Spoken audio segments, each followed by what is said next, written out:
Hello guys, कैसे हो। उम्मीद करते हैं कि आप सब बेहतरीन होंगे। ठीक है। ओमाइक्रॉन हो या कोविड हो, अपना ख्याल रख रहे होंगे, अपने आप को सुरक्षित रखने का प्रयास कर रहे होंगे। ठीक है। तो आज का सेशन हम बात करेंगे डीएनए रेप्लिकेशन क्या होता है। ओवरऑल हमने सारी बातें देखी इस प्लेटफॉर्म के ऊपर। डीएनए रेप्लिकेशन क्या होता है, इसके टाइप्स कौन से होते हैं, इसका मैकेनिज्म कैसा होता है। ठीक है। तो आज के सेशन में बात करेंगे हम enzymes for DNA replication. DNA replication की जो ये प्रोसेस है, डीएनए रेप्लिकेशन का जो मैकेनिज्म है, या कुछ भी कह सकते हो आप। डीएनए से डीएनए बन रहा है, मतलब डीएनए रेप्लिकेशन है। ठीक है। तो ये सारी बातें हमने ऑलरेडी डिस्कस करी है। ठीक है। लेकिन आज के सेशन में हम बात करेंगे एंजाइम। एंजाइम का क्या रोल होता है, किसका क्या फंक्शंस होता है। ठीक है। ब्रेक डाउन ऑफ डीएनए तो हो रहा है हमारा। सुपर कॉइलिंग है, कम्पैक्टली अरेंज है, जिसके भीतर नाइट्रोजन बॉन्ड है। मतलब हमने कहा था those bonds are present in between two nucleotide, है कि नहीं। दो दो न्यूक्लियोटाइड कहने से बेहतर है कि those bonds are present in between two nitrogen bases are called as, उसको हमने हाइड्रोजन बॉन्ड कहा था। तो ये हाइड्रोजन बॉन्ड को बीच में से तोड़ना, किस तरीके से नया डीएनए को सिंथेसाइज करना, ये कौन कौन से एंजाइम्स होते हैं, किसका क्या रोल होता है, ओवरऑल सारी बातें हम आज के सेशन में देखने वाले हैं। ठीक है। मैं आपको कनेक्ट करने की कोशिश कर रहा हूँ। ठीक है। मैं आपको कनेक्ट करने का प्रयास कर रहा हूँ कुछ समय से। तो ठीक है, फिर आई होप आज को आपको समझ आया होगा कि आज का सेशन हमारा enzymes for DNA replication. DNA replication में जो एंजाइम्स प्रेजेंट होते हैं उसके ऊपर हमारा आज का सेशन है। ठीक है। हमारे कौन कौन से हुए थोड़े हाईलाइट किए जाए। ठीक है। आज का सेशन ऑलरेडी बहुत लंबा बनने वाला है, इसलिए मैं हाईलाइट करना नहीं चाहूँगा, रिकॉल भी नहीं करना चाहूँगा, क्योंकि आज का सेशन बहुत लंबा बनने वाला है। ठीक है। तो ठीक है, फिर स्टार्ट करते हैं आज का session enzymes for DNA replication. आज की सुबह हम बेहतरीन ढंग से स्टार्ट करेंगे, एक सेशन के साथ करेंगे एंजाइम्स फॉर डीएनए रेप्लिकेशन। ठीक है, चलते आगे। ये तो आप जानते हैं, ये हमारे क्लासेस का लोगो है। ठीक है। और आपको पता है कि जेनेटिक्स का हमारा principle of inheritance and variation topic completely हो चुका है। देन उसके बाद हमने स्विच किया molecular basis of inheritance, genetics by Hari Rathore. ठीक है, चलते आगे। तो ये है आज की हमारी सबसे इम्पोर्टेंट स्लाइड। ठीक है। तो देखिए, इनमें से आज का हमारा सेशन नंबर 12 है, सॉरी लेक्चर नंबर 12 है। आज सेशन नंबर 12 भी कह सकते हैं। और आज के सेशन का टाइटल है हमारा enzymes for DNA replication. DNA replication में किस तरीके के एंजाइम्स प्रेजेंट होता है, और हर किसी का क्या पर्टिकुलर रोल होता है, क्या पर्टिकुलर इंपॉर्टेंस होता है, या पर्टिकुलर फंक्शंस होता है। ओवरऑल सारी बातें हम आज के सेशन में करेंगे। तो ठीक है, फिर चलते हैं आगे। और हाँ, मैं एमएससी बॉटनी स्टूडेंट हूँ। मेरी एमएससी कंप्लीट हुई नहीं है, ये आप बहुत बेहतरीन ढंग से जानते हैं, जो पुराने बंदे इस चैनल को कंटिन्यू फॉलो करते हैं। ठीक है। तो ठीक है। तो ये देखो भैया, ये आपके सामने एक फ्लो चार्ट है, जिसके भीतर हमने बहुत सारी बातें करेंगे, जिसके ऊपर ये है एक डीएनए रेप्लिकेशन टिपिकल, जो कहते हैं हम उसको एक typical mode of DNA replication. इस तरीके से डीएनए रेप्लिकेशन बनता है हमारे बॉडी में। हमने और बहुत सारे सेशन इसके ऊपर दिए, आपको बहुत सारे सेशन दिए। फिर उसमें बात करें स्पेशली डीएनए रेप्लिकेशन से लेकर लास्ट जो सेशन था हमारा ये। ठीक है। फिर उसमें डीएनए रेप्लिकेशन से लेकर types of DNA replication, mode of DNA replication, then उसके बाद हमने मैकेनिज्म, एक सेशन कंप्लीट हो चुका है। ओवरऑल सारी बातें उसके ऊपर कर रहे हैं। रेप्लिकेशन फॉर क्या होता है, leading strand, lagging strand, helicase, DNA polymerase. ठीक है। और क्या कह सकते हैं हम, DNA polymerase, RNA primase, DNA ligase, topoisomerase, overall Okazaki fragment. Overall ये क्या होते हैं, ये आपके सामने एक स्क्रिप्ट है। मान लीजिए कि आपके सामने स्क्रिप्ट है, और ये आपके पिक्चर का टाइटल है। आज आपके पिक्चर का टाइटल है एंजाइम्स फॉर डीएनए रेप्लिकेशन, ये हमारी मूवी है। तो अब इसमें कौन क्या किरदार प्ले कर रहे हैं, कौन किस एक्टर को, किस इंसान को क्या किरदार मिले हैं। जैसे कि हम देखते हैं ना, मूवी में क्या होते हैं, एक हीरो होती है, एक हीरोइन होती है, और उसके साथ साइड रोल करने वाले बहुत सारे एक्टर, बहुत सारे आर्टिस्ट होते हैं। लाइक सेम भी मान लीजिए कि आपके सामने फिल्म में इसमें टोपोइसोमरिज्म एक रोल प्ले कर रहा है, हेलिकेज एक रोल प्ले कर रहा है। लाइक अ ब्यूटीफुल स्टोरी के समान हमें पढ़ेंगे। जैसे कि हम मूवीज़ देखते हैं ना, मूवीज़ क्यों नहीं भूलते, क्योंकि हमारा फुल कंसंट्रेशन वहाँ पे होता है, हमारा प्रेजेंस ऑफ माइंड का फिर एक ही तरफ फोकस होता है। तो हम बोरिंग तरीके से नहीं पढ़ना चाहेंगे, हम इंटरेस्टिंग के साथ जाएंगे। तो ठीक है, I will try my best. मैं आपको बेस्ट देने का प्रयास करूँगा इस सेशन में। ठीक है, मेरी तरफ से तो पूरी तरीके से प्रयास करूँगा, लेकिन आप भी ध्यान दीजिएगा। तो चलो फिर स्टार्ट करते हैं आज के हमारे सेशंस के ऊपर।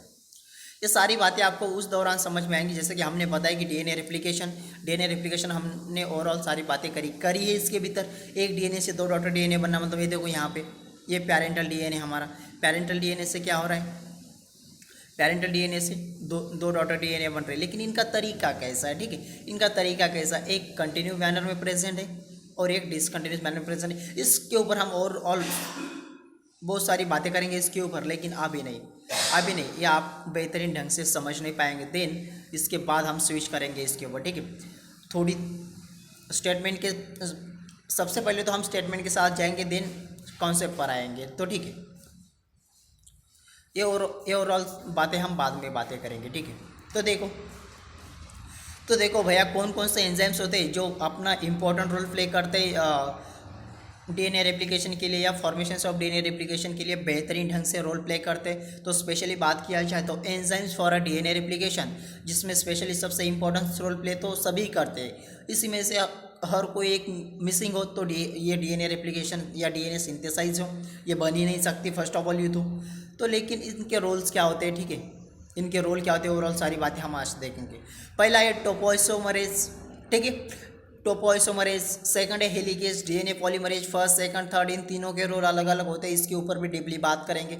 Then RNA primase, then DNA ligase, ठीक है।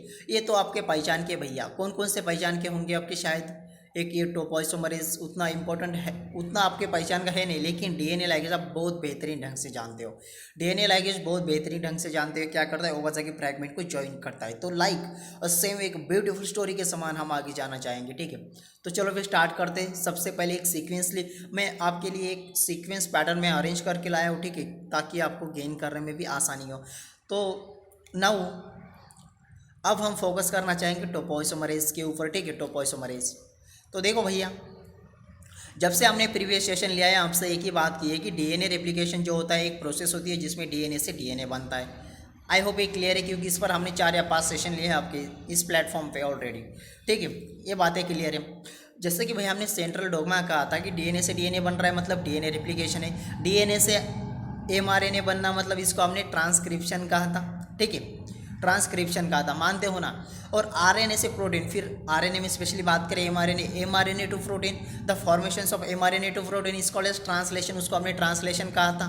तो एक सेंट्रल डोग्मा भी इसके बाद प्रीवियस सेशन हम उस पर ही आएंगे, सॉरी अपकमिंग सेशन उन्हीं पर आएंगे हम, कि सेंट्रल डोग्मा क्या होते हैं। लेकिन मैं यहाँ पर आपको ये बताने का प्रयास कर रहा हूँ कि डीएनए से डीएनए बनना मतलब डीएनए रेप्लिकेशन। जो पुराने बंदे हैं उनको बताने की कोई ज़रूरत नहीं, वो मास्टर हो चुके हैं इसमें, ठीक है, वो मास्टर हो चुके हैं इसमें। तो जिसने बाय चांस आज ही ओपन किया या फिर यूट्यूब पे नोटिफिकेशन आ गई आपको और आप देखते हो, तो आपके लिए बता दूं, DNA to DNA, the formation of DNA to DNA is called as DNA replication, ठीक है। इतना आसान है नहीं, लेकिन मैं आपको सिंपल लैंग्वेज में बताने का प्रयास कर रहा हूँ। बहुत बड़े बड़े स्टेटमेंट है इनके, तो ठीक है। फिर पहले ही ऑलरेडी आज का सेशन बहुत लंबा होने वाला है, तो मैं शॉर्ट करने का प्रयास कर रहा हूँ, तो हम सीधा पॉइंट पे बात करेंगे।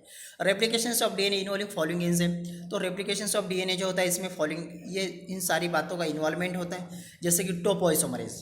देन हम हाईलाइट करेंगे आप टोपोइसोमरेज, तो आप फोकस करेंगे हम टोपोइसोमरेज। देखो इसके बारे में क्या स्टेटमेंट है हमारे पास, These enzymes are required to the break super coiling of DNA। जी हाँ, बिल्कुल सही है। हमें पता है कि जो हमारा टिपिकल डीएनए कुछ इस प्रकार से है, ठीक है, ऐसे डबल हेलिक्स का है भैया, ठीक है। अब देखो ये जो डॉटर, ये जो अपना पेरेंटल डीएनए, अब यहाँ पे इसको मतलब एक आगे जाने के बाद इसको क्या करना पड़ेगा, ये जो इसके भीतर, जस्ट अ मिनट, इसके भीतर जो ये हाइड्रोजन बॉन्ड है, फिर ये नाइट्रोजन बेसिस को, या फिर ठीक है, दोनों तरफ से होते हैं। इस तरफ से एडेनाइन होगा तो इस तरफ से थाइमिन होगा विद डबल हाइड्रोजन बॉन्ड। इस यहाँ पे एडेनाइन होगा तो इस तरफ से थाइमिन होगा, इनके भीतर डबल हाइड्रोजन बॉन्ड होगा, ठीक है। सारी ओवरऑल बातें हमने देखी है, डीएनए एक स्ट्रक्चर, डीएनए केमिकल कंपोजिशन, इसमें ओवरऑल सारी बातें देखी है। अब यहाँ पे साइटोसिन होगा तो इसके भीतर ट्रिपल हाइड्रोजन के साथ गोनिन होगा, तो ये 2 नाइट्रोजन बेसिस है, ठीक है। ये एडेनाइन और गोनिन, ये क्या है, एडेनाइन और थाइमिन, इसके भीतर के ये दोनों नाइट्रोजन बेसिस है, लेकिन इसके भीतर जो बॉन्ड से प्रेजेंट है इसको हमने हाइड्रोजन बॉन्ड कहा था, और ये कम्पैक्टली अरेंज है, ये कॉइलिंग कम्पैक्टली अरेंज है। तो सबसे पहले टोपोइसोमरिज्म क्या करेगा, टोपोइसोमरिज्म ए करेगा भैया, टोपोइसोमरेज ये क्या करेगा, ये जो कॉइलिंग है ये जो डीएनए की डबल स्टैंडर्ड कॉइलिंग है ये वाली बाहर की, इसको क्या करेगा, एक कम्पैक्टली अरेंज है, तो टोपोइसोमरिज्म आएगा और इसको क्या करेगा, break, supercoiling of DNA. ये जो आपने आपस में लपेटे हुए हैं इसको ब्रेक कर देगा, ठीक है, ब्रेक कर देगा। और ब्रेक करने के कारण ये जो as the DNA is a double helix coil is a must unwinded before replication, replication की बिफोर मतलब रेप्लिकेशन के स्टार्ट होने से पहले ही ये क्या हो गया, अनवाइंडेड हो जाएंगे, जो एक दूसरे को कम्पैक्टली अरेंज है तो इसके भीतर ये लूजली अरेंज हो जाएंगे, ठीक है, ये लूजली अरेंज हो जाएंगे कुछ इस तरीके से। पहले कम्पैक्टली नज़दीक थे तो अब ये दूर हो जाएंगे ऐसे, दूर हो जाएंगे ऐसे, ठीक है, दूर हो जाएंगे और लूजली अरेंज होंगे। पहले कम्पैक्टली अरेंज थे, अब लूजली अरेंज होंगे। समझ आ रही है ये बातें, ये यहाँ का एक्सप्लेन यहाँ का करने का प्रयास कर रहा हूँ मैं, ठीक है। तो ये लूजली अरेंज हो जाएंगे, पहले जो वाइंडेड थे ये अनवाइंडेड हो गए, पहले कम्पैक्टली अरेंजमेंट थे अब लूजली अरेंज हो गए। किस वजह से, तो टोपोइसोमरेज क्या करता है, डीएनए हेलिक्स को जो कम्पैक्टली एक दूसरे में लपेटे हुए होते हैं ऐसे, बाहर से अंदर से ऐसे लपेटे हुए कम्पैक्टली, इस कॉइलिंग को ब्रेक डाउन कर देता है, ठीक है, इस सुपर कॉइलिंग को ब्रेक डाउन कर देता है। देन उसके बाद as the DNA is a double helix coil is must be unwinded before replication, replication start होने के पहले से क्या करता है, इसके भीतर ये लूजली या फिर उसको वाइंडेड को अनवाइंडेड में कन्वर्ट कर देता है, ठीक है। चलते आगे, चलते आगे। This enzymes act as a catalyse change in the topology, बिल्कुल सही है, क्योंकि ये जो जो स्ट्रक्चर होता है टिपिकल डीएनए का डबल हेलिक्स होता है और एक दूसरे में लपेटे हुए तो बहुत ही बेहतरीन ढंग से लपेटे हुए रहते हैं, ठीक है, और कम्पैक्टली अरेंज होते हैं भैया। तो ये इसको लूजली करने का काम कौन करता है, टोपोइसोमरेज करता है। देन नेक्स्ट स्टेटमेंट पर, DNA by breaking both the strands of DNA passing the unbroken strand through the gap and them releasing gap. जी हाँ, बिल्कुल सही है भैया, हमने कहा कि ये पहले का डीएनए था, ठीक है, और इसके ऊपर टोपोइसोमरेज ने एक्शन करने के बाद ये क्या कर दिया, उसने इसको लूजली अरेंज कर दिया, लूजली अरेंज कर दिया। अब लूजली अरेंज कर दिया तो गैप भी बढ़ गया ना इसके भीतर। पहले कम्पैक्टली, पहले कैसे थे, ऐसे नज़दीक थे, ऐसे ऐसे एकदम नज़दीक, गैप भी बहुत कम प्रतिशत में था। लेकिन अब क्या हुआ, टोपोइसोमरेज के रिएक्शन से वजह से ये गैप बहुत दूर चले गए, ठीक है, गैप बहुत दूर चले गए और सुपर कॉइलिंग का कन्वर्ट हो गया अनवाइंडेड कॉइलिंग में। I hope it is clear to all of you, ठीक है। देन टेंशन रिलीज, ये टेंशन रिलीज का जो कंसेप्ट है ये यहाँ पे नहीं करेंगे, ये जब हेलिकेज इस पे एक्ट होता है, हेलिकेज एक्ट होने के वजह से हाइड्रोजन बॉन्ड तोड़ देता है हेलिकेज और उस वजह से जो टेंशन रिलीज होता है ये टोपोइसोमरिज्म इस टेंशन को मेंटेन रखता है, ठीक है, ये टोपोइसोमरिज्म इसको मेंटेन रखता है, ठीक है। चलते हैं आगे। I hope it is clear to all of you, क्योंकि आज का सेशन हम एक लाइक ब्यूटीफुल स्टोरी के समान पढ़ने वाले, ब्यूटीफुल मूवीज़ के समान देखने वाले। तो देखो भैया, पहला किरदार किसे मिला, टोपोइसोमरिज्म को, इसको एक छोटा सा रोल मिला। आप फिर कॉमेडियन कह सकते हो, आप कॉमेडी का रोल कह सकते हो, जैसे कि हम देखते हैं बहुत सारी मूवीज़ देखते हैं जिसमें कॉमेडी का पार्ट होता है। तो कॉमेडी के लिए राजपाल यादव जैसे होते हैं, बहुत फेमस आर्टिस्ट है हमारे इंडिया में। तो ये उनमें से आप समझ सकते हैं कि उनमें से एक छोटा सा एक रोल मिला था इन्हें, तो इन्होंने अपना रोल प्ले कर दिया, ठीक है, अपना रोल प्ले कर दिया, अपनी जो एक्टिंग दिखा दी कि क्या करना है इस एक्टर को, ठीक है, क्या करना है इस आर्टिस्ट को, इसने कैमरे के सामने अपना एक्शन दिखा दिया। तो देन उसके बाद एक रोल हेलिकेज को गया, ठीक है, एक रोल हेलिकेज को गया। मान लो कि एक हीरो के साथ होता है ना, एक हीरो का साथी हो या कुछ भी हो, ठीक है, तो लाइक सेम वे हेलिकेज अब हमारे सामने। हेलिकेज नाम देखिए भैया, हेलिकेज कहाँ से आया होगा, हेलिक्स वर्ड से आया ये वर्ड, ठीक है, हेलिक्स वर्ड से आया ये वर्ड, ठीक है। और enzyme which is responsible for a separation of stand of DNA, बिल्कुल सही है, हमने पहले ही कहा आपको। तो देखो ये कंसेप्ट यहाँ पे अप्लाई होता है। तो हमने आपसे कहा भैया यहाँ पे एडेनाइन है तो यहाँ पे थायमिन है with adenine are attach with a thymine with the help of double hydrogen bond. और ये देखो, ये हमने पहले हमने कंसेप्ट देखा था भैया, नाइट्रोजन बेसिस और of two types, what are the purines and pyrimidines. तो हमने प्यूरिन में कहा था एडेनाइन एंड गोनिन, और पैरामिन्स में कहा था साइटोसिन और गोनिन। लेकिन जब बेस पेयरिंग होती है, हमने बेस पेयरिंग के भी रूल्स देखे, डीएनए फॉर्मेशन होने, डीएनए सिंथेसाइज होने के जो बेस पेयरिंग के रूल होता है, तो बेस पेयरिंग के समय प्यूरिन्स हमेशा पेयर होगा पैरामिन के साथ, और ये दोनों के दोनों नाइट्रोजन बेसिस है। तो those bonds are present between two nitrogen bases, इसको हमने हाइड्रोजन बॉन्ड का दिया। ओवरऑल सारे के सारे हाइड्रोजन बॉन्ड प्रेजेंट है, ठीक है, दो नाइट्रोजन बेसिस के भीतर नाइट्रोजन बॉन्ड ही प्रेजेंट होती है। ये बात हमने ऑलरेडी आपसे बहुत बार करी है, ठीक है, ऑलरेडी आपसे बहुत बार करी है।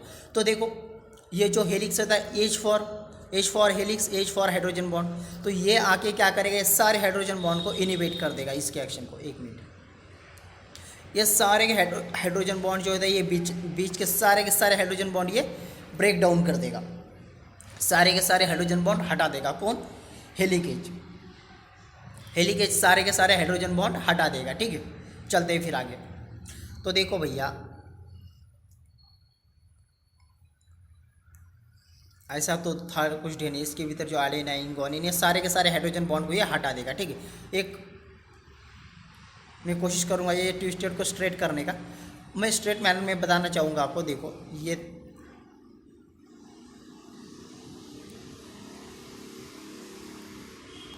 मान लीजिए ट्विस्टेड DNA को हमने स्ट्रेट कर दिया आपको समझने के लिए। ठीक है, तो यहाँ पे मान लीजिए यहाँ पे एडेनाइन होगा, यहाँ पे डबल हाइड्रोजन बॉन्ड के साथ थाइमिन अटैच होगा, यहाँ पे साइटोसिन होगा, तो यहाँ पे गुआनिन होगा with the help of triple hydrogen bond. ऐसा ये टोटल ओवरऑल होता है। तो ये हाइड्रोजन ये हेलिकेज क्या करेगा? हेलिकेज बहुत डेंजरस होता है, आता है यहाँ पे और ये सारे के सारे हाइड्रोजन बॉन्ड को हटा देता है। ठीक है, सारे के सारे हाइड्रोजन बॉन्ड हटा देता है।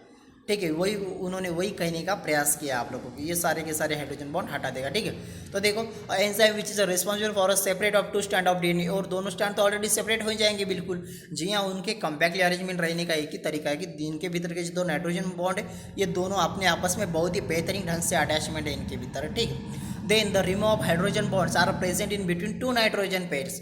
नाइट्रोजन पेयर्स को या फिर नाइट्रोजन बेसिस को, दो नाइट्रोजन बेसिस के भीतर के जो ये जो हाइड्रोजन बॉन्ड होते हैं सारे के सारे कौन हटाएगा? ये हेलिकेज हटाएगा।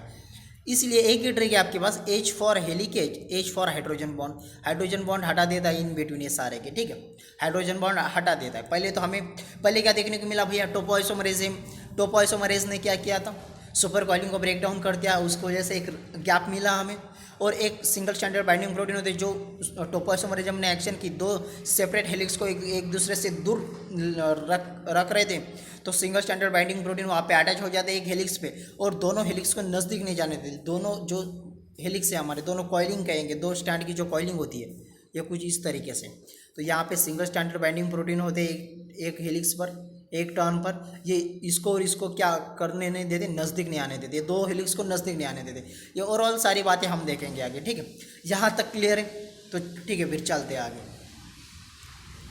ये बॉन्ड रिलेशनशिप भी हमने इससे पहले भी देखा, लेकिन डीएनए पॉलीमरेज के जो 3 कंसेप्ट है वो लेने के लिए मुझे ये आपके रिकॉल करना ज़रूरी था, इसलिए स्लाइड मैंने यहाँ पे ऐड कर दी।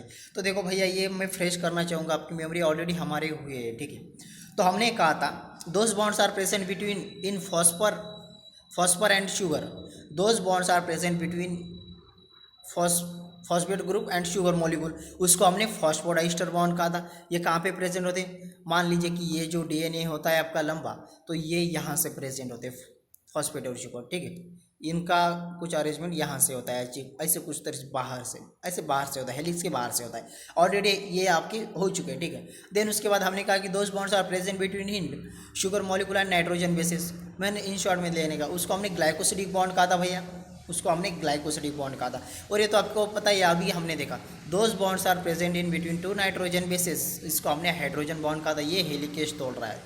ठीक है, हेलिकेज तोड़ रहा है, और ये इसमें डीएनए पॉलीमरेज का बेहतरीन इंपॉर्टेंट रोल होता है इसमें।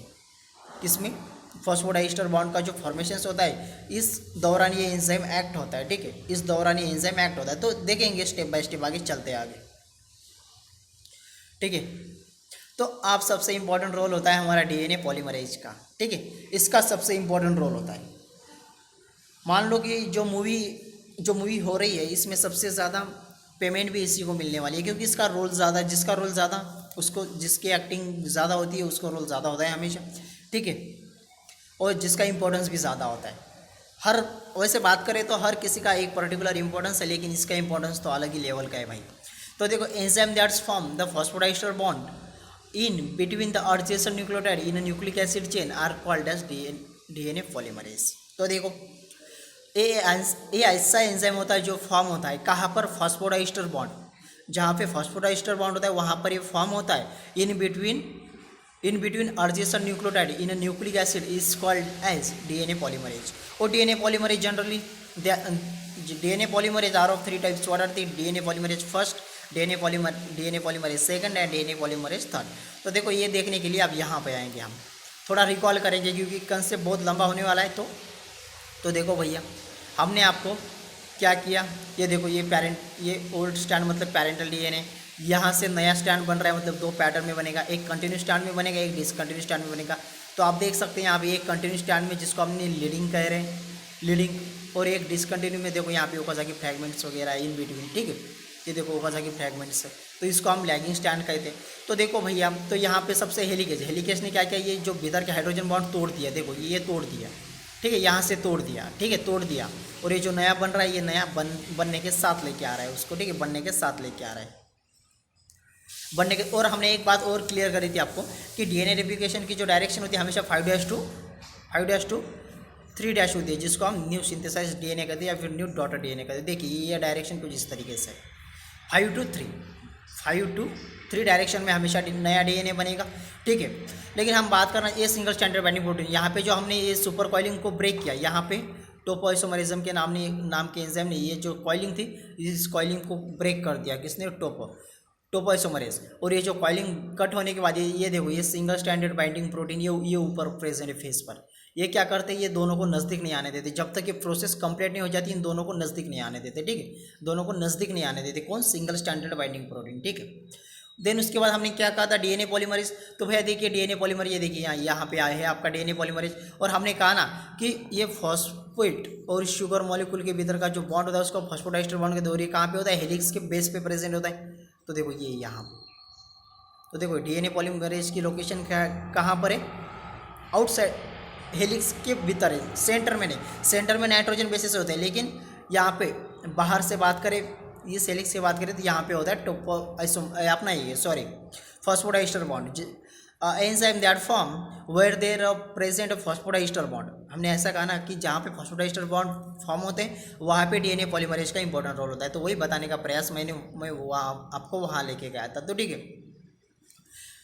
Enzyme that form the phosphodiester bond, और फॉस्फोडाइस्टर बॉन्ड पता है हमको कहाँ पे होता है, मान लो ये जो हेलिक्स है तो ये हेलिक्स के इस तरफ से ऐसे फॉस्फोडाइस्टर बॉन्ड होते हैं, ऐसे इस तरफ से फॉस्फोडाइस्टर बॉन्ड होते हैं, और इनके भीतर जो होते हैं यहाँ पे तो नाइट्रोजन, यहाँ पे तो नाइट्रोजन बेसिस होते हैं, जैसे कि हमने देखा एडेनाइन थाइमिन के साथ होता है डबल हाइड्रोजन बॉन्ड के इस्तेमाल से, और गोनिन होता है साइटोसिन के साथ with the help of triple hydrogen bond, ठीक है, क्लियर है।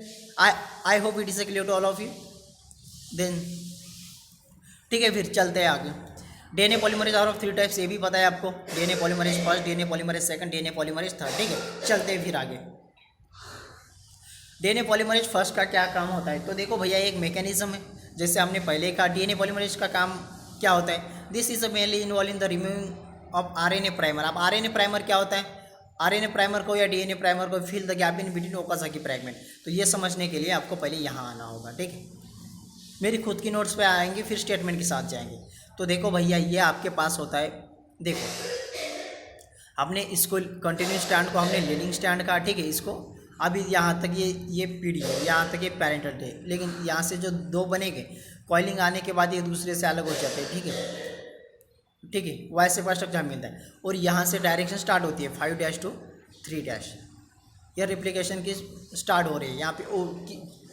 उसको हम क्या कहेंगे, ओरी कहेंगे।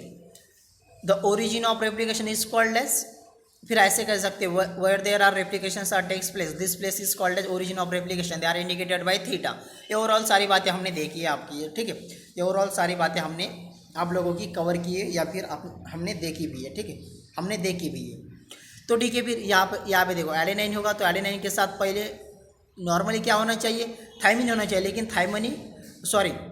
नॉर्मली क्या होना चाहिए, थाइमिन होना चाहिए डीएनए के केस में, लेकिन आरएनए के केस में थाइमिन नहीं होता, वहाँ पे क्या होता है, यूरेसिल होता है। तो यहाँ पे स्टार्टिंग में एडेनाइन के साथ कौन, यूरेसिल आएगा डबल हाइड्रोजन बॉन्ड के साथ, साइटोसिन के साथ क्या आएगा, गोनिन आएगा ट्रिपल हाइड्रोजन के बॉन्ड, किसके वजह से, आरएनए प्राइमर। स्टार्टिंग में आरएनए प्राइमर क्या करता है, देखो डीएनए पॉलीमरेज कहता है कि भैया मैं नहीं कर सकता, DNA polymerase act like a student या स्टूडेंट की तरह एक्ट करता है, मैं नहीं कर सकता, लेकिन इसको एक टीचर की ज़रूरत होती है मोटिवेट करने के लिए, यार तेरे भीतर क्या कमी है, तू क्या नहीं कर सकता, बहुत पोटेंशियल है तेरे भीतर, बहुत कुछ ना कुछ तो टैलेंट होगा जो तू कर पाएगा। तो ऐसे मोटिवेट करने का काम कौन करता है, आरएनए प्राइमर करता है। आरएनए प्राइमर करता है, मैं तुझे आरएनए प्राइमर कुछ और नहीं तो ये न्यूक्लियोटाइड, सीक्वेंस ऑफ न्यूक्लियोटाइड किसके, आरएनए के न्यूक्लियोटाइड हिस्से। तो आरएनए में हमको पता है थाइमिन नहीं होता, थाइमिन की जगह क्या होता है, यूरेसिल। तो स्टार्टिंग में एडेनाइन के साथ आ जाता है यूरेसिल, ठीक है, आ जाता है यूरेसिल। और साइटोसिन के साथ हमेशा साइटोसिन के साथ क्या आता है, सॉरी ग्वानिन आता है। साइटोसिन के साथ क्या आता है, ग्वानिन आता है, ठीक है। स्टार्टिंग फेज में आता है, यहाँ पर की बात कर रहा हूँ मैं स्पेशली, ठीक है, स्टार्टिंग फेज में। तो यहाँ पर आने के बाद क्या करता है, फिर आरएनए प्राइमर उसके पास आ जाता है, आरएनए प्राइमर उसके पास आ जाता है और इसको मोटिवेट करता है, और फिर इसके ऊपर आता है डीएनए पॉलीमरेज। ये देखो डीएनए पॉलीमरेज था, इसके ऊपर आता है डीएनए पॉलीमरेज। यहाँ पे आपको क्लियरली मेंशन दिखेंगे, देखो यहाँ पे आपको क्लियरली मेंशन दिखेंगे, देखो यहाँ पे, ये देखो यहाँ पे 5' से 3 डायरेक्शन पे जब डायरेक्शन हो रही है तो डीएनए पॉलीमरेज कहाँ पे आता है, एक सीक्वेंस, प्रॉपर सीक्वेंस के ऊपर आता है, ठीक है। ये प्राइमर, और प्राइमर आने के बाद ये डीएनए पॉलीमरेज थोड़ा अपना एक्शन दिखाएगा, ठीक है, अपना एक्शन दिखाएगा। तो देखो फिर ये कहते तू तू क्यों नहीं कुछ कर सकता, तेरे पास भी कमाल का टैलेंट है, कमाल का पोटेंशियल वगैरह है, मोटिवेट करता है। तो ये एक नॉर्मली टेम्पररी के फॉर्म में तो प्रेजेंट है, और हमको पता है कि डीएनए में तो यूरेसिल होते नहीं है, थाइमिन होते, तो एक टेम्पररी बेस पे ही कुछ सीक्वेंसिंग ऐसी हो जाती है। लेकिन फिर आता है हमारा plan don DNA polymerase first आता है, और ये चेक करता है ये सीक्वेंसिंग सही है क्या। वो देखता है फिर एडेनिन के साथ यूरासिल, अरे हट ऐसा नहीं हो सकता, एडेनिन के साथ तो थाइमिन होना चाहिए, इस यूरासिल को हटा देता है और इसकी जगह थाइमिन लगा देता है। ऐसी एक प्रूफ, जिसको हम प्रूफ सीक्वेंसिंग कहते हैं, प्रूफ सीक्वेंसिंग ऑफ न्यूक्लियोटाइड्स। तो ये काम किसका है, ये डीएनए पॉलीमरेज फर्स्ट का काम है। यही बताने के लिए मैं आपको वहाँ लेके गया था, ठीक है, यही बताने के लिए मैं आपको वहाँ लेके गया था। कहाँ था हमारा, तो यही बताने के लिए मैं आपको वहाँ लेके गया था। आई होप क्लियर है, ठीक है। Then fill the gap in between Okazaki fragment, और हमें पता है भैया, हमने पहले ही कहा था Okazaki fragments are of present on which stand, leading और लैगिंग। बिल्कुल लैगिंग स्टैंड पे होते हैं, क्योंकि लैगिंग स्टैंड पे डिसकंटिन्यूस पैटर्न में डीएनए सिंथेसाइज होता है, वो इस वजह से होता है, वो भी सारी बातें हम आगे देखेंगे। लेकिन ये जो डीएनए पॉलीमरेज फर्स्ट है ना, और ओकाज़ाकी फ्रैगमेंट जो हमें प्रेजेंट होते हैं, किस स्टैंड पे पाए जाते हैं हमें, तो लैगिंग स्टैंड पे होते हैं, जिसको हम डिसकंटिन्यूस स्टैंड भी कहते हैं। उसके वजह क्या होती है, क्योंकि वो बार बार वो प्रोसेस रिपीटेशन करना पड़ता है। फिर से डीएनए पॉलीमरेज आएगा, उसके बाद आरएनए प्राइमर आएगा, आरएनए प्राइमर में जब sequence of nucleotides for RNA वो लेके आएंगे, वो प्रोसेस फिर चलेगी। तो ये रिपीटेशन होता है, इसलिए ये डिसकंटिन्यूस फॉर्म में प्रेजेंट होता है। तो हमेशा याद रखना भैया, आपको कोई मेरी तरह दिलशान आके क्या पूछता है, वो आपका नॉलेज, वो आपकी डिग्री नहीं चेक करता, आप क्या पढ़ते हो क्या नहीं, कुछ नहीं चेक करता। वो सीधे से आपको बेसिक की क्वेश्चन पूछेगा कि बोल भाई डीएनए पॉलीमरेज ये जो होता है अपना ओकाज़ाकी फ्रैगमेंट किस स्टैंड पे प्रेजेंट होता है, लीडिंग और लैगिंग। तो आपको फटाक से बताना चाहिए, विद इन सेकंड के भीतर आपको उसको उतना ही फास्टली ट्रीट करना चाहिए, ठीक है, आपको समझ आना चाहिए सारी बातें। तो देखो भैया, ओकाज़ाकी फ्रैगमेंट की स्पेशली बात करें, और यहाँ पर ही एक्ट होता है डीएनए लाइगेज की जो पोजीशन होती है ये लैगिंग स्टैंड के ऊपर होती है। ये कहाँ पर होती है, लैगिंग स्टैंड के ऊपर प्रेजेंट होती है, ठीक है, लैगिंग स्टैंड के ऊपर प्रेजेंट होती है। और पता है ना हमको, जो हमें फ्रैगमेंट मिलते हैं, देखो 2 स्टैंड बनते हैं, एक कंटिन्यू होता है, एक डिसकंटिन्यू होता है। तो इसके भीतर ये जो गैप होते हैं, इसी को हम क्या कहते हैं, इसी को हम ओकाज़ाकी फ्रैगमेंट कहते हैं, ठीक है, इसी को हम ओकाज़ाकी फ्रैगमेंट कहते हैं, तो ठीक है, फिर चलते आगे। Then a DNA polymerase second, this enzyme is acting like DNA polymerase first. ये एंजाइम डीएनए पॉलीमरेज फर्स्ट की तरह ही एक्ट करता है। अब डीएनए पॉलीमरेज फर्स्ट की तरह एक्ट करेगा तो डीएनए पॉलीमरेज क्या करेगा, तो देखो it is mainly involve in removing of RNA primer को रिमूव करेगा, जो प्रूफ सीक्वेंसिंग का काम करेगा, ये भी वही काम कर सकता है। और fill gap in between 2 Okazaki fragment के भीतर के जो गैप होते हैं ये भी ये फिल कर सकते हैं। और सबसे इंपॉर्टेंट है कि ये डीएनए रिपेयर एंजाइम, जिसको ही हमने कहा था कि प्रूफ सीक्वेंसिंग, तो इसीलिए ये डीएनए पॉलीमरेज फर्स्ट और सेकंड दोनों कॉमन लिए, ठीक है, दोनों कॉमन लिए। आप कोई इसका काम वो कर सकता है, उसका काम ये कर सकता है, ठीक है। I hope it is clear to all of you. Proof sequencing हमने कहा ना कि भैया स्टार्टिंग में जब रेप्लिकेशन स्टार्ट होती है, मान लो ये एक लीडिंग स्टैंड की डायरेक्शन आपको पता है, डीएनए पॉलीमरेज की खासियत है, ये बाद में कहेंगे हम, बाकी है उस सेशन उस कॉन्सेप्ट पे आने में बाकी है, उस स्लाइड पे आने में बाकी, वहाँ पर क्लियर करेंगे। तो ठीक है, कुछ इसी तरीके से होता ही है।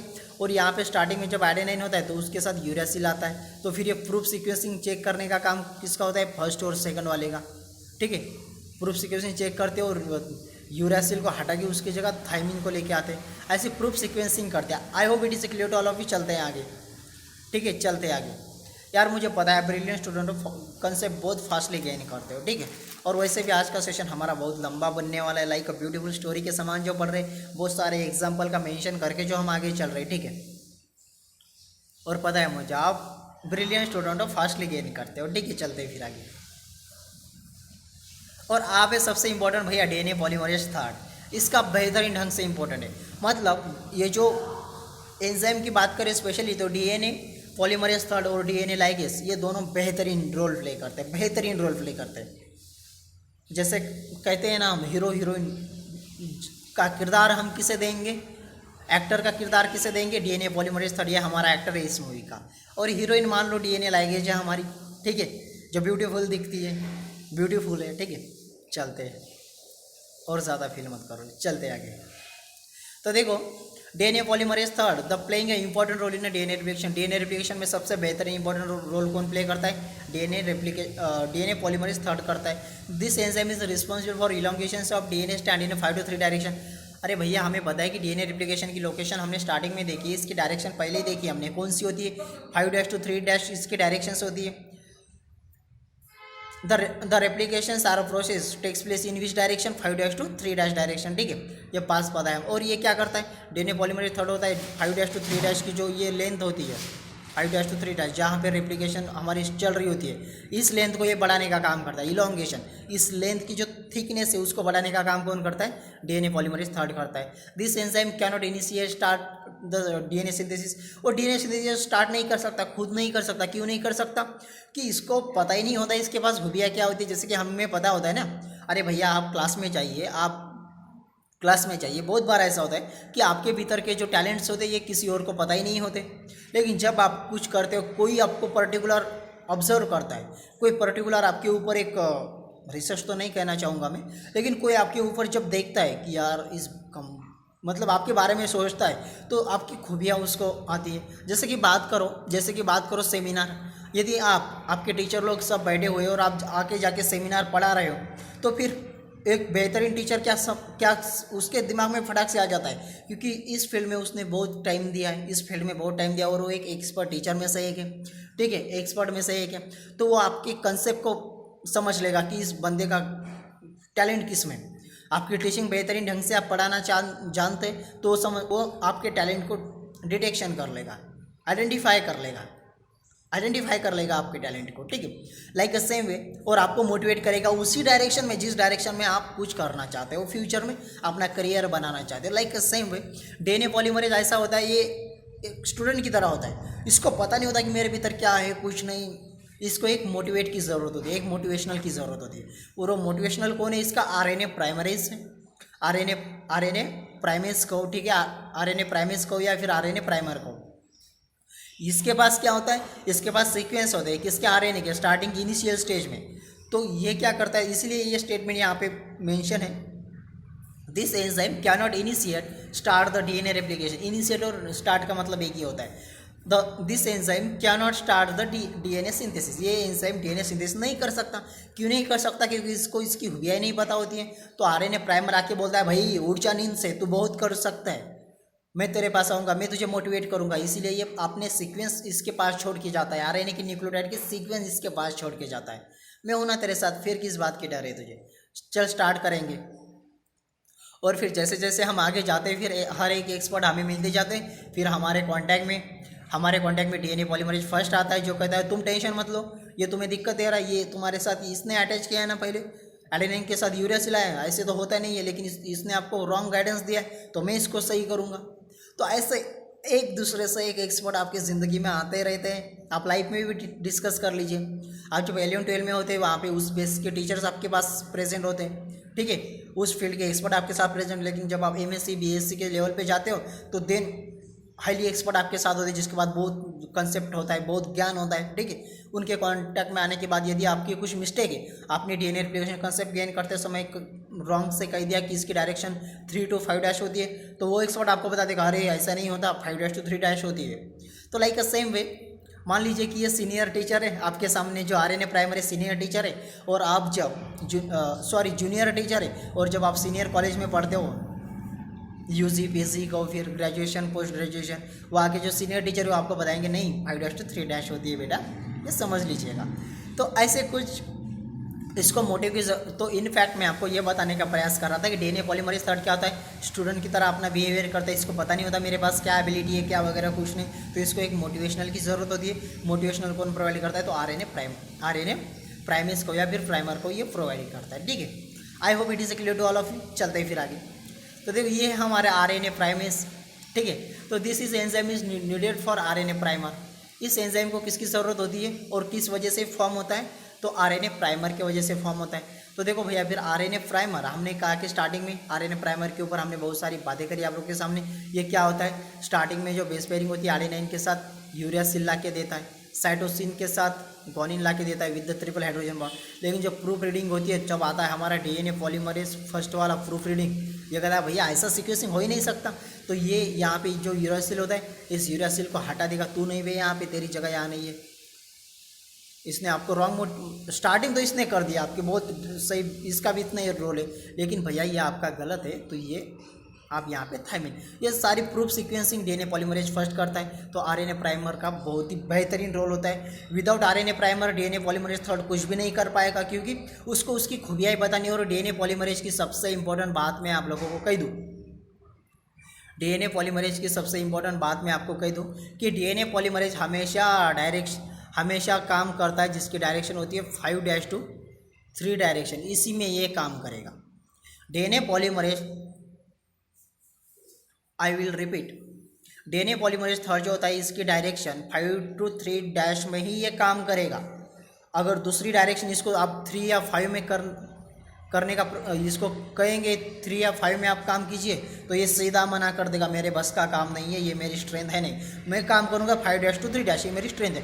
और इसीलिए डीएनए रेप्लिकेशन की जो डायरेक्शन होती है 5 to 3 डैश होती है, और जहाँ पर हमें एक कंटिन्यूस स्टैंड देखने को मिलता है जिसको हम लीडिंग स्टैंड कहते हैं, ठीक है। लीडिंग स्टैंड में ये बेसिक है यार, ये बेसिक है। और आपके बेसिक बहुत ढंग से कॉन्सेप्ट होने चाहिए, बहुत बेहतरीन ढंग से आपके क्लियर होने चाहिए बेसिक, ठीक है। और इसीलिए जो दूसरी स्टैंड होती है, दूसरी स्टैंड बनती है हमारी 3 to 5 डैश पर। न्यू सिंथेसाइड डीएनए की बात करूँ मैं स्पेशली, किसमें, तो लैगिंग स्टैंड पे, तो वहाँ पर ये हमें ओकाज़ाकी फ्रैगमेंट मिलते हैं, क्योंकि वहाँ पे कंटिन्यूस फॉर्म में डीएनए पॉलीमरेज थर्ड काम नहीं कर पाएगा, इसलिए वहाँ पे हमें ओकाज़ाकी फ्रैगमेंट देखने को मिलते। और वो जो गैप प्रेजेंट होते हैं ओकाज़ाकी फ्रैगमेंट के भीतर के, वो हमें डीएनए लाइगेज आके वो कंप्लीट कर देगा, ठीक है, डीएनए लाइगेज कंप्लीट कर देगा।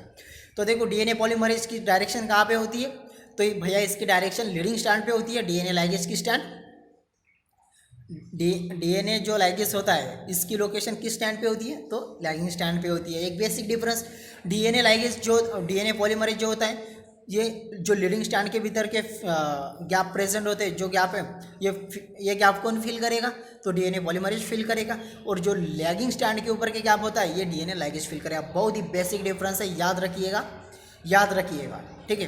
मैं नोट्स बनाता हूँ, तो एक्सपर्ट लोगों से बातें करता हूँ, एक्सपर्ट लोगों के नॉलेज को इकट्ठा लाता हूँ, उनसे मेरी खुद की नोट्स बनाता हूँ। मेरी भी इसके ऊपर बहुत मेहनत होती है, ठीक है। और आप लोग के सामने मैं ओवरऑल सारे कंसेप्ट लेके आने का प्रयास करता हूँ, सारी बातें लेके आने का प्रयास करता हूँ, ठीक है। ये तो हमारा हो गया कि आरएनए प्राइमर के बारे में। तो देखो अब डीएनए लाइगेज, देखो डीएनए लाइगेज के बारे में मैंने अभी आपको कहा कि डीएनए लाइगेज क्या होता है, किस तरीके से होता है, डीएनए लाइगेज किस स्टैंड पे काम करता है। तो देखो भैया हमें पता है कि कुछ इस तरीके से एक हमें ये मिला था, semi conservative mode of DNA replication, ऐसे वाई लाइक स्ट्रक्चर देखने को मिला, जिसको हमने रेप्लिकेटिंग फॉर्क कहा था, ठीक है, जिसमें से एक कंटिन्यूस स्टैंड होती है, एक डिसकंटिन्यूस होती है। मान लो ये डिसकंटिन्यूस स्टैंड है, तो यहाँ पे हमें ऐसे ओकाज़ाकी फ्रैगमेंट मिलते हैं। तो इस ओकाज़ाकी फ्रैगमेंट को फिल करने का काम कौन करता है, इस गैप को फिल करने का काम ऐसा डीएनए लाइगेज करता है, ठीक है। किस स्टैंड पे करता है, तो भैया लैगिंग लैगिंग स्टैंड पे ये करता है। तो देखो फिर स्टेटमेंट देखते हैं इसके बारे में क्या होता है। देखो, the enzyme is required to the connect the gap of DNA, it is a join the Okazaki fragment. ये कनेक्ट करता है गैप को ऑफ डीएनए को, डीएनए के भीतर जो गैप प्रेजेंट होते हैं उसको कनेक्ट करता है या फिर उसको फिल करता है। It is a join the Okazaki fragment, और ये जॉइन करता है ओकाजाकी फ्रैगमेंट को, क्या करता है ये जॉइन करता है। ठीक है, ये किरदार है इसका कि जिसमें कमियां हैं उसको बताने का काम करता है कि यार तू क्यों दिक्कत दे रहा है, ऐसा करना क्यों, ऐसे सब एक डायरेक्शन से चल रही, तू क्यों अलग ही डायरेक्शन से चल रहा है। अगर तुझे किसी के वजह से या किसी की क्या बोलते हैं डिफिशियंसी की वजह से तू ऐसा बिहेवियर दिखा रहा है, तो मैं हूं ना तेरे साथ, मैं ज्वाइन कर दूंगा ना तेरे को। एक लीडर की तो यही सबसे इंपॉर्टेंट बात होती है, सबको साथ लेके चलता है वो। ठीक है, तो फिर चलते हैं आगे। फिर ये प्रोटीन्स फॉर डीएनए रेप्लिकेशन। तो फिर देखो भाई, ये सारी बातें हो गई एंजाइम से रिलेटेड। अब बात आती है प्रोटीन, अब बात आती है प्रोटीन्स, सॉरी हाँ प्रोटीन्स। तो सिंगल स्टैंडर्ड बाइंडिंग प्रोटीन, इसके नाम में प्रोटीन है, मतलब क्या है, इसके नाम में प्रोटीन है और जिसका स्ट्रक्चर कैसा है, एक सिंगल स्टैंडर्ड है binding protein. Single standard protein है और बाइंड करना मतलब पकड़ के रखना, बाइंड कहते हैं ना, बाइंड रखना मतलब पकड़ के रखना। अरे आप यदि किसान के बच्चे हो तो हम देखते हैं कि अभी जो विंटर है हमारे पास नवंबर टू फरवरी, इसमें हम एक क्रॉप कल्टीवेट करते हैं जिसका नाम होता है ट्रिटिकम अस्टिवम, बॉटनिकल नेम ट्रिटिकम अस्टिवम, जिसको वीट कहते हैं, गेहूँ कहते हैं हम। तो गेहूँ लेते समय जब हम स्प्रिंकलर से पानी देते हैं ना, तो बीच में ऐसे बाइंड होते हैं, उस पाइप जो होता है ना बाइंड होता है, जिससे ऐसी सीधी डायरेक्शन हो तो बाइंड करने की वजह से हम इसी तरीके से डायरेक्शन ले जा सकते हैं, तो बाइंड करने का काम रखते हैं। लाइक अ सेम वे यहाँ पे जो हमने स्टार्टिंग में ही कहा, जो यहाँ पे सुपर कॉइलिंग होती है और टोपोइसोमरिज्म इन दोनों को सेपरेट कर देता है। तो यहाँ पर ऐसे सरफेस के ऊपर होते हैं सिंगल स्टैंडर्ड बाइंडिंग प्रोटीन, ये इसको टाइटली पकड़ के रखते हैं और खींच के रखते हैं कि तू इस तरफ इसके साथ कंबाइन ना हो। तो यही काम होता है सिंगल स्टैंडर्ड बाइंडिंग प्रोटीन का। तो ठीक है, DNA stand and stabilize during क्या है, DNA stands and stabilize during DNA replication. DNA के स्टैंड को स्टेबलाइज रखना, पकड़ के रखना एक दूसरे के साथ ये उनकी फिर से कंपैक्टली अरेंज ना हो, इसलिए उसको पकड़ के रखेगा ड्यूरिंग अ डीएनए रेप्लिकेशन के दौरान। और जब डीएनए रेप्लिकेशन कंप्लीटली हो जाएगी तब ये छोड़ देगा उसको। ठीक है, ऐसा सिंगल स्टैंडर्ड बाइंडिंग प्रोटीन का काम होता है। ठीक है, चलते फिर आगे। प्राइमर्स में स्पेशली आरएनए प्राइमर्स के बारे में हमने पहले कहा कि it is a sequence of nucleotides of RNA के सीक्वेंस होते हैं, काय के तो न्यूक्लियोटाइड के। ठीक है, तो देखो फिर it is a necessary as a DNA polymerase third cannot initiate the DNA synthesis without the fair form the fragments. बिल्कुल सही कहा भैया हमने कि जितना इंपॉर्टेंस डीएनए पॉलीमरेज थर्ड का उतना इंपॉर्टेंट प्राइमर्स का है। कि ये क्या करेगा, DNA polymerase act like a student, तो आरएनए प्राइमर करेगा, मैं तेरा टीचर हूँ, मैं तुझे मोटिवेट करूँगा, इसको मोटिवेट की ज़रूरत होती है। तो इसीलिए आरएनए प्राइमर डीएनए पॉलीमरेज जो होता है कैनॉट इनिशिएट, ये स्टार्ट नहीं कर सकता, डीएनए सिंथेसिस स्टार्ट नहीं कर सकता विदाउट फ्रैगमेंट। किसके फ्रैगमेंट, तो आरएनए के प्राइमर के जो होते हैं इसके सीक्वेंस जब तक इसके पास नहीं आते तो ये स्टार्ट ही नहीं कर पाएगा। और फिर उसके बाद आता है डीएनए पॉलीमरेज थर्ड, इसको बाइंड करता है ऊपर से। ठीक है, तो इसीलिए ये दोनों एक दूसरे के बिना नहीं रह सकते, दोनों का कॉम्बिनेशन होना बहुत ज़्यादा ज़रूरत है। अगर दोनों का कॉम्बिनेशन नहीं हुआ तो ये प्रोसेस डीएनए सिंथेसाइज नहीं हो सकती। ठीक है, देन होता है RNA primers. They are a small fragment of nucleotides of RNA. ये छोटे छोटे फ्रैगमेंट्स होते हैं, किसके होते हैं, तो न्यूक्लियोटाइड। किसके न्यूक्लियोटाइड, तो आरएनए के न्यूक्लियोटाइड्स होते हैं। और DNA polymerase third is totally dependent on RNA primers. ठीक है, ये टोटली डिपेंड होता है आरएनए प्राइमर्स। ठीक है, ये टोटली डिपेंड होता है। तो हाँ भैया, तो DNA polymerase is totally dependent on RNA primers, दोनों का कॉम्बिनेशन होना बेहद ज़रूरी है। ये नहीं होगा तो वो नहीं होगा। ठीक है, I hope it is clear to all of you, सारी बातें आप लोग को समझ में आएगी। तो देखो यहाँ पे यही मेरी खुद की नोट्स का एक आपको मैं समझाने के लिए लेके आया था, लेकिन मुझे नहीं लगता कि आपको समझाने की ज़रूरत है, क्योंकि ठीक है क्योंकि बहुत बेहतरीन ढंग से हमने पढ़ने का प्रयास किया। मैंने तो मेरा बेस्ट देने का प्रयास तो बहुत ढंग से किया है आप लोग को। लीडिंग स्टैंड क्यों होते हैं, लैगिंग स्टैंड किस वजह से होते हैं, हमें डीएनए पॉलीमरेज जो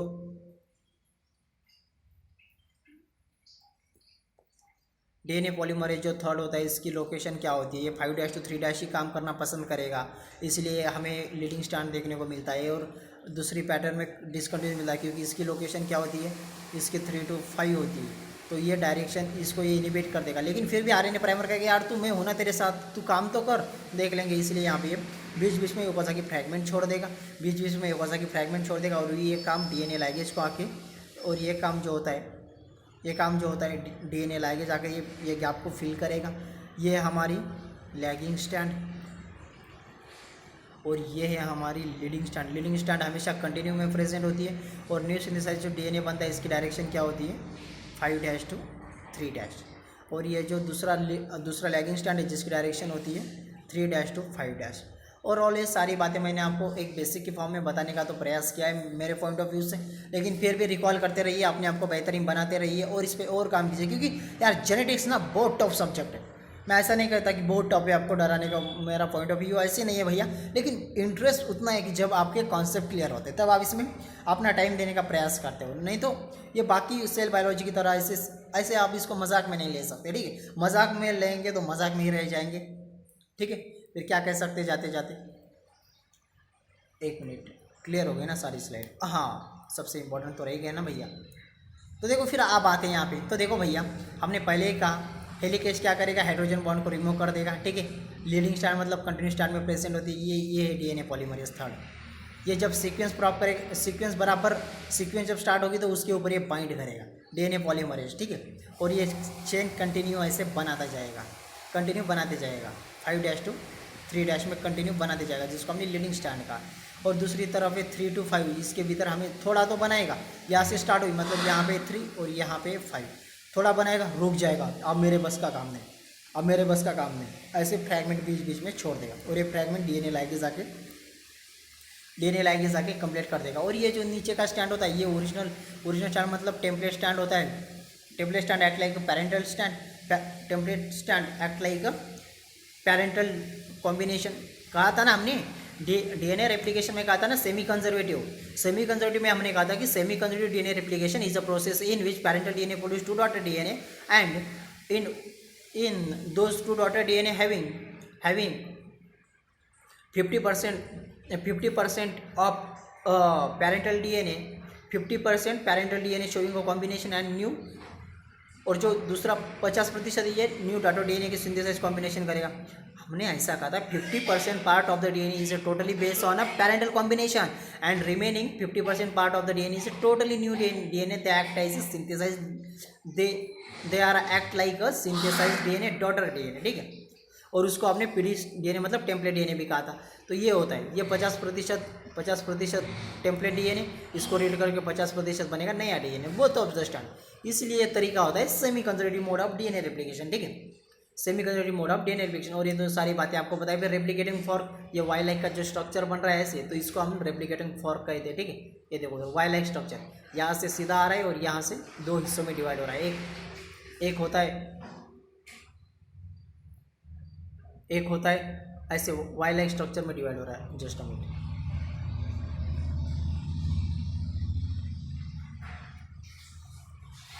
ऐसे वाई हिस्सों में डिवाइड हो रहा है, एक कंटिन्यूस में और ये ऐसे डिसकंटिन्यूस में, ठीक है। तो इसको रेप्लिकेटिंग फॉर्क, ये अब डायग्राम हमने 12th एनसीईआरटी में भी देखी, 12th स्टेट बोर्ड में भी देखी है, ठीक है।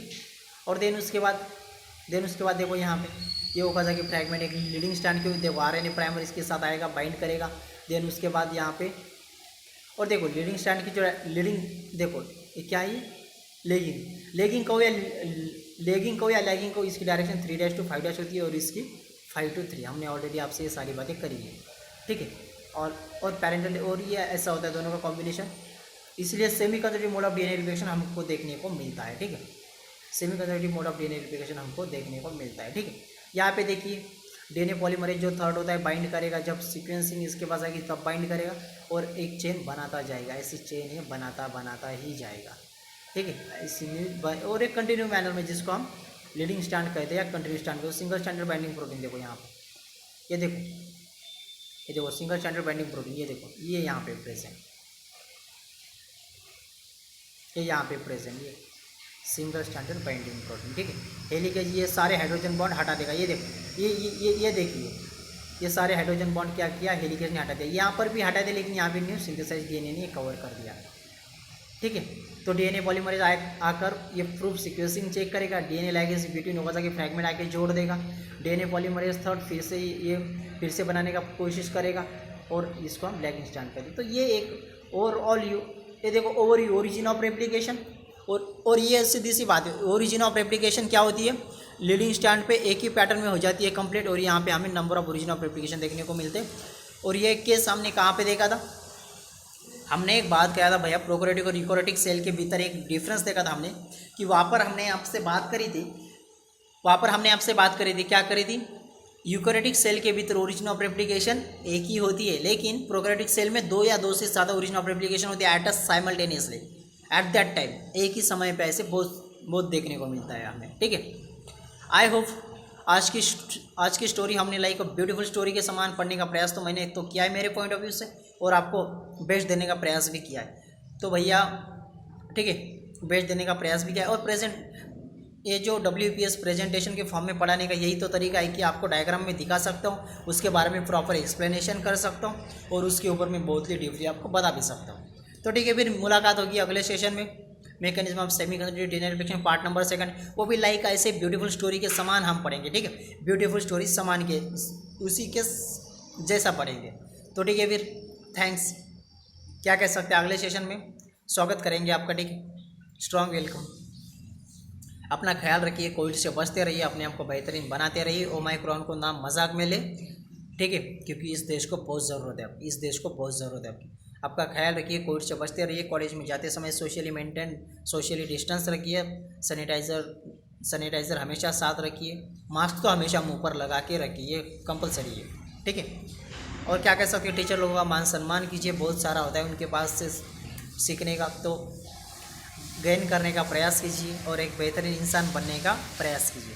टेक केयर, बाय बाय, मिलेंगे अगले सेशन के साथ। Good morning, have a great day. आज का दिन आपका बेहतरीन जाए। ठीक है, कुछ अलग ही आज आपको सीखने को मिले। ठीक है, टेक केयर, बाय बाय। फिर से मुलाकात होगी अगले सेशन के साथ। Take care, bye bye.